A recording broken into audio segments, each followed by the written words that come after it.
Okay, so the next speaker is going to be Petra Kaufman, who came to NINDS to run our Office of Clinical Research 4 years and 2 days ago. Actually, it's more. It was 2 days ago on Friday.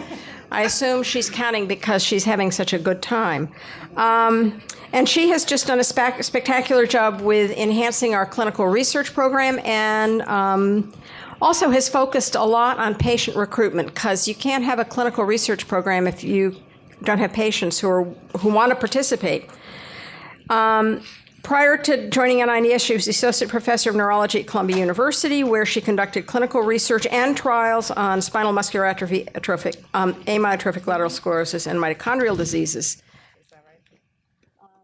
Good afternoon. I'm delighted to be here, and I hope in the next 15 minutes or so to share with you some thoughts about how we could better engage patients and the public in clinical research. And then I hope to leave enough time to hear from you about any ideas you have, get your feedback, and answer any questions you may have. Unfortunately, after the budget news, I want to bring up another problem. But the good news is there's something we can do about this one ourselves, potentially. So thank you. There's a crisis in clinical research.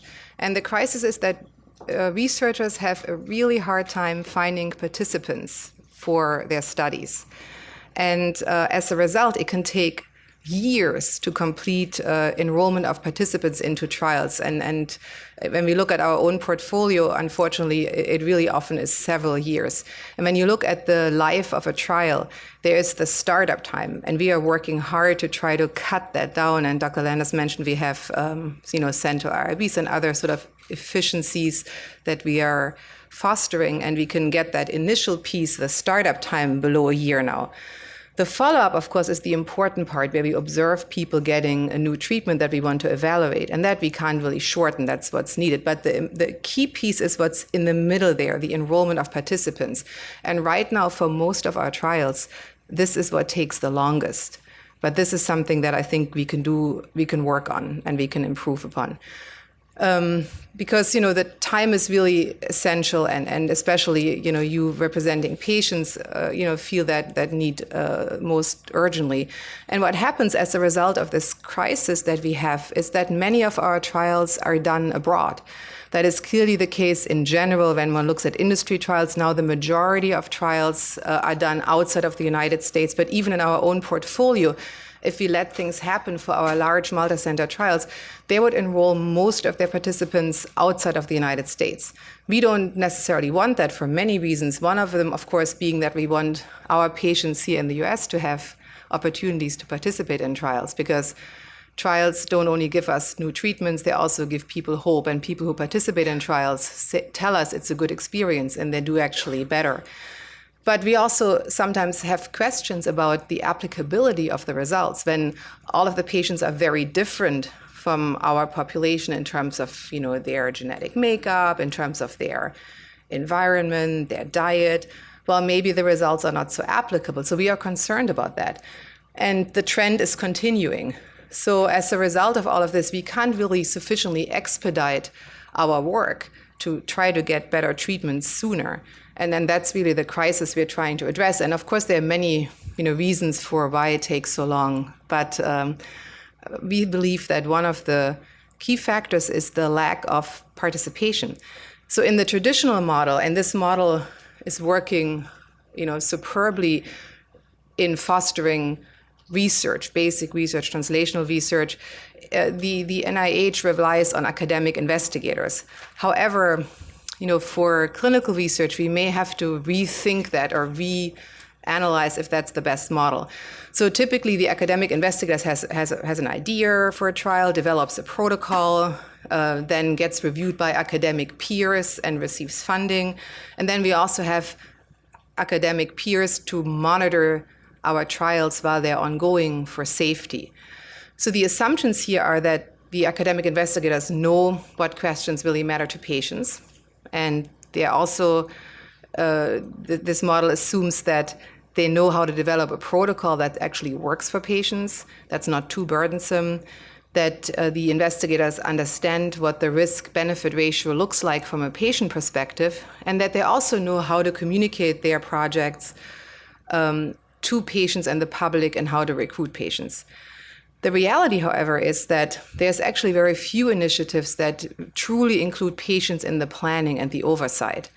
So most projects do not directly survey patients for their preferences or do not elicit patient input in any systematic manner. And the assumption also is typically by academic investigators that their colleagues or that the clinicians will refer patients. It turns out that many healthcare providers are as disengaged as the public seems to be.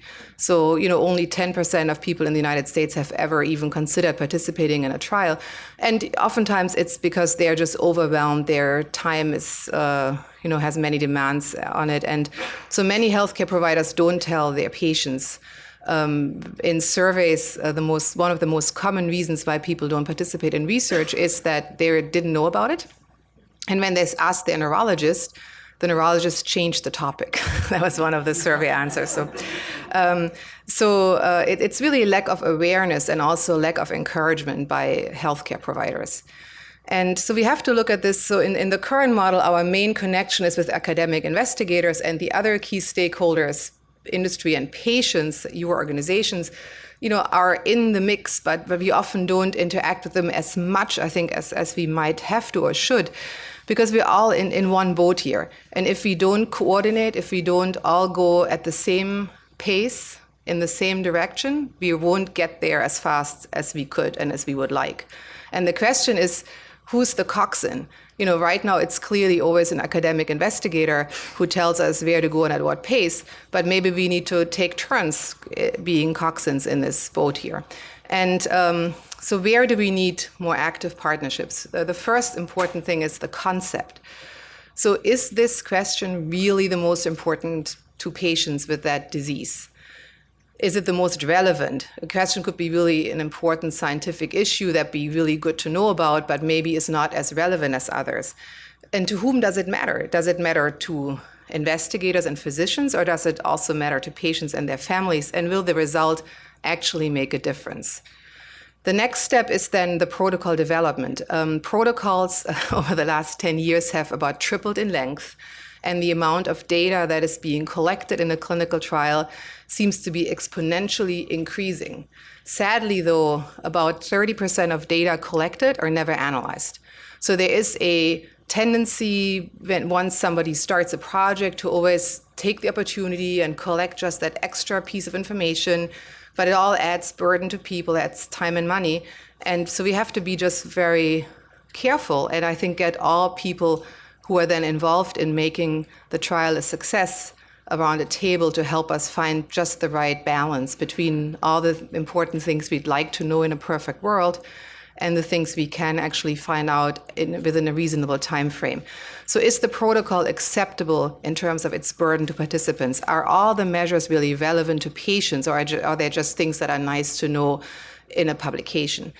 Are the logistics well planned out? Is this actually a visit schedule? Is this a battery of tests that patients can endure and that they can participate in at repeated visits? Are the visits okay in their frequency? And will patients have access to the trial? Will there be some planning on how people can get there? Will their condition be taken into account so that we can really make sure that the trial happens where the patients are and in a way that they can engage and that there are not too many barriers for them to participate? And finally, we also need active partnership in terms of looking at the risk-benefit ratio, because what underlies all of this is really trust. And that's another common reason why, when in surveys, why people don't participate in research, because they feel that they don't trust the enterprise. So we have to make sure that we understand what the risk-benefit ratio looks like from a patient and family perspective. So when I was taking care of patients with diseases for which there was sadly no treatment, as a physician, we always want to do no harm. So I found myself more conservative than my patients wanted me to be, because they said to me, this is a disease that my family member will die from. And I want you to be as an investigator on this trial. We want to have access to this trial, even though it's risky. We understand that. But that's what we want in terms of risk-benefit. And I think that oftentimes, we don't ask patients and families enough of what they're looking at. The other question is, of course, always around the placebo use. That's a concept that's often difficult to grapple with for families who are desperate. And there's, innovative ways to kind of work around that and try to reduce the amount of time or the number of people who are treated in a placebo-controlled trial. And so we just have to make sure that we communicate that clearly. It is very often or almost always needed, but it can be done in a way that it's acceptable or more acceptable to everybody. The other thing is the monitoring plan. Trust comes from knowing that the safety is really well guarded, and we need to communicate, I think, better how we do that. The informed consent is a very important piece that has recently received attention, as you know, in the news. And we need to make sure that it's written in a way that really patients understand it and conveys the risk-benefit ratio appropriately. And then finally, we often have academic peers monitoring our trials, but not always patients on these boards. And that's another thing that can increase trust, to include somebody from the community affected on these data and safety monitoring boards. And then finally, partnership is needed in communication. How do we reach out to likely participants? What's the best medium? Is it, print? Is it some social media or internet forum? And then finally, we need to make sure that our material is really user-friendly. If we, as neurologists, write up a brochure and think it's really cool, that may not really, may not be what if we try to communicate to teenagers, may not be really what they are looking for. And then also, whom do we need to better engage with? Patients, potential participants early on. So not only when somebody is in the office of a physician who offers a trial, but we need to let people know long before what trials are about and get them sort of to understand the need for clinical trials. We need to be able to reach into their peer networks, their caregivers, families, friends, and then also, of course, organizations like many of you are part of, and anybody who's really affected by this. If a trial is about exercise, then maybe the physical therapists who are supposed to then provide the exercise should be at the table up front to make sure that whatever we find actually can be implemented. So we believe that engaging patients and the community is really a principle that should underlie research. Looking at it as a mechanism to improve recruitment and retention is sort of a secondary effect, or something that will happen if one does include patients as a principle. Then it'll be easier to engage them, or both should happen. So again, we need patient voices to help us develop the research questions, to look at the feasibility of our projects, and also to help us make sure that the outreach material we have is as useful as possible to the community. Dr. Landis mentioned the NeuroNext network, which is a network for phase 2 clinical trials that can help any disease community in neurology to implement high-quality studies. So it's not disease-specific, and we now have a number of different diseases in SMA, primary progressive multiple sclerosis, and myasthenia gravis. And in this network, we are piloting something that we think works quite well. We have patients serve on all the protocol working groups. So that means that when the researchers meet and discuss how to actually evaluate a new treatment, we have patients at the table from the beginning to weigh in, so that we can make sure that the outcome measures are important to them and that the burden is acceptable. We also have collaboration with advocacy groups, and Dr. Landis already mentioned the families of SMA working with us on the SMA protocol, and the MS Society, just as another example, working with us on the study for progressive MS. And another thing that we have in some of our data safety monitoring boards already, but in particular in NeuroNext, is that we have patients on these boards that oversee our blinded clinical trials. So when the patients and investigators don't actually know what treatment the participant is assigned to, we have data and safety monitoring boards, and they include, in particular in this NeuroNext network, also patient representatives. So how you can help us, you can reach out to investigators working in your disease area and offer assistance with ideas, study advocacy. You can reach out to your clinicians, healthcare providers, to see if they can engage in clinical research. And then you can help us also by serving on protocol working groups, so that we can get patient input in study design, informed consent language, and any kind of recruitment material, and on the data safety monitoring boards that I just mentioned. And if you're interested, we're looking for an advisory group. You could email Jamie Roberts, who's here, and just let her know very briefly what role you would be interested in, reviewing protocols or consent forms or serving on a data and safety monitoring board, what disease area you're interested in. If you want to, you could let us know a little bit about your availability. Some people can travel to meetings. Other people would rather do something that they can accomplish by email. And then also a brief statement on why you're interested. And we would then try to reach out to this group of potential candidates when we have actual trials. And for example, right now, if you are able to identify, looking for somebody with myasthenia gravis to serve on a data and safety monitoring board. So if your organization, or if you know anybody who is linked to that condition, we'd be very happy to take any volunteers for this role. So we hope that through this process, through patient engagement from the beginning, we can make sure that all stakeholders support the concept, that our protocols are truly feasible, that we have better recruitment and retention, that we have more trust because we have patients involved in the oversight, and that'll get us to our common goal of finding treatments faster. Thank you. Yeah, and I think I have a few minutes for questions, so. I've been talking about this ever since you've had the nonprofit forum, but I want to thank you for this. But one issue that hasn't been raised around this is paying caregivers. Mm-hmm. When you expect people to take people to doctor's appointments at who knows what time of day, people have to take off from their jobs, and you've got a huge emotional burden here. So if that has got to be taken into consideration. Yeah, that's a very important point. So I think having patients engaged in the planning of these visits, for example, can help. So if a condition requires that a caregiver be present at all times, then one could consider trying to make the visits user-friendly. In terms of compensating patients for travel to an appointment or providing childcare, that is something that many institutional review boards now consider adequate and that we are willing to consider if it's well justified, of course, because we think that this is needed to make participation possible. And sometimes we can partner with advocacy groups. So we have a number of our trials where we fund the trial and then a patient group provides travel stipends for participants who would otherwise not be able to participate, or childcare solutions. So that's definitely something to be thought of before. As far as I'm concerned, if you don't do that, this problem has been around for 20 years. It's not going to get solved.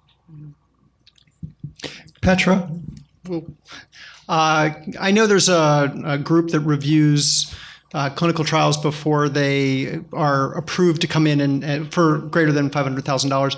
Can you tell me, for that group, what percentage do you see coming in with the patient voice represented when they're submitting for the pre-approval for a clinical trial? Is it quite common or not that common? I think traditionally it's not that common, but we're trying to change that. And that's part of this effort here, that we're calling for people to be available to give us input. We are now asking investigators to not just many times, of course, the patient is indirectly represented. So investigators will say, yeah, I talked to my patients and they think it's fine to come to hospital every day for 3 months, but we don't actually know that directly from the patient. So we're now asking for more, either bringing a patient along or have a patient call in or have some more substantial, like a survey, more meaningful input. So we're trying to change it, but right now it's not all that common. Hi. I just wanted to reiterate, I think, what you were just speaking about. If NIH can provide some concrete models so that when people in the communities are going to researchers saying, I want to be involved in this process, I have ideas, here are my input, there can be models out there and reinforcement that this is supported. We do this in the community, but find that we often have a very hard time convincing researchers why this is a good idea and why it's worth their time. So we have had some success. We have people working with a movement disorder center doing a survey on why people drop out of studies so that they can improve their retention practices. But that's less the norm, unfortunately. It can be really hard to convince people to take part in this. Well, hopefully it'll get investigators' interest if they want to apply for funding with us, that we are actually encouraging patient input and looking for it. So that should incentivize them to get patients at the table. In the rare disease space, registries play a particularly crucial role in recruitment, and I was wondering if you could speak to what NINDS might be doing to help support those of us in rare disease communities building and developing our registries. Mm-hmm. So I think Steve Groff from the Office of Rare Diseases will come and speak here tomorrow, and he has really been championing this initiative of developing, supporting disease registries, and also making sure that the many different registries that often exist in a given space all speak the same language, have common data elements, because that really helps. So we have engaged with the Office of Rare Diseases to try to make sure that then the elements that we use in our clinical research are harmonized with that. I agree with you that having a good registry is really crucial. It's an important building block in a rare disease, and certainly having that, I think, makes an application very competitive, because it gives you an indication that recruitment will likely be more successful. So we are very supportive of that. It's often not something that can be funded easily by the NIH, because it's not as attractive in peer review as sort of a scientific goal, but that's something where we really look to partner with private groups. And it doesn't often have to be a very sort of costly endeavor. Right behind you is Ron Bartek, whose organization has a registry for Friedreich's ataxia, and I think theirs is relatively low cost, but was extraordinarily successful as an example in enrolling patients in a few weeks into a clinical trial. Hi, I'm also with the rare disease community. We represent polymicrogyria, which is a huge part, like 1 in 2,500 kids are being born with a cortical malformation. And it's not even listed in the NIH thing. I just sent an email and said the disease is not even there, disorder really. Anyway, I wanted to talk about right now our patients and families. I mean, we desperately need, we don't have any treatments other than therapy, but our patients, our families go to many appointments of therapies and multiple doctor's appointments. 90% have epilepsy. Half of those are intractable. Most of them are not physically mobile and able to participate. So first of all, just trying to find a clinical trial. Most of our families don't know about them, and so we have a very big presence on social media, especially Facebook. And I wanted to know what NIH is. Are you working in the social media aspect? Because we got hundreds of family members in the last year and a half, and yet nobody ever talks to us. So I have to reach out to everybody until we get found. But we don't know how to get to clinical trials. So I think maybe there needs to be more education about how to engage, especially in the rare disease community, because we just don't see it. I actually looked for the NIH Facebook thing, and it was, or NINDS, I should say. There was nothing on there. That's a very good point, and I think we are learning. I think it's for many reasons. The government is probably not at the forefront of using social media, right? But we are trying, and we're learning and understand that it's possible now. We have Mary and Emma from our Office of Communications, who is helping us, and that's something we definitely need to get into. There's huge potential, especially not only in terms of connecting with patients about trial opportunities and understanding what matters to them, but also even for trials themselves. So we are thinking about a way of using mobile technology or the internet to actually conduct some research, especially for those who can't really get to the study. That's, of course, much more innovative, but that's something we've been discussing and we'd like to try to do, and definitely a very important point. I think in terms of addressing both comments, the patient advisory corps that Petra mentioned is going to be a wonderful way for you to connect with us and us to then connect you with investigators who call us with concepts, with ideas, with suggestions, with thoughts. Because one of the things we hear from investigators is that, I'd love to engage with advocacy, I just don't know when or how or where. Is it appropriate for me in a clinical encounter to ask my patient at this time, is this, would you be interested? Is that an appropriate moment? Or is there another mechanism? So we're working on developing some best practices for patient and community engagement. We're also creating this core whereby we hope to collect information from you about what you are interested in, what's relevant to you, so that we can then share that information with new investigators and older investigators as well, not just new ones, so that they have someone to go to for the kind of advice and support that you're willing to provide.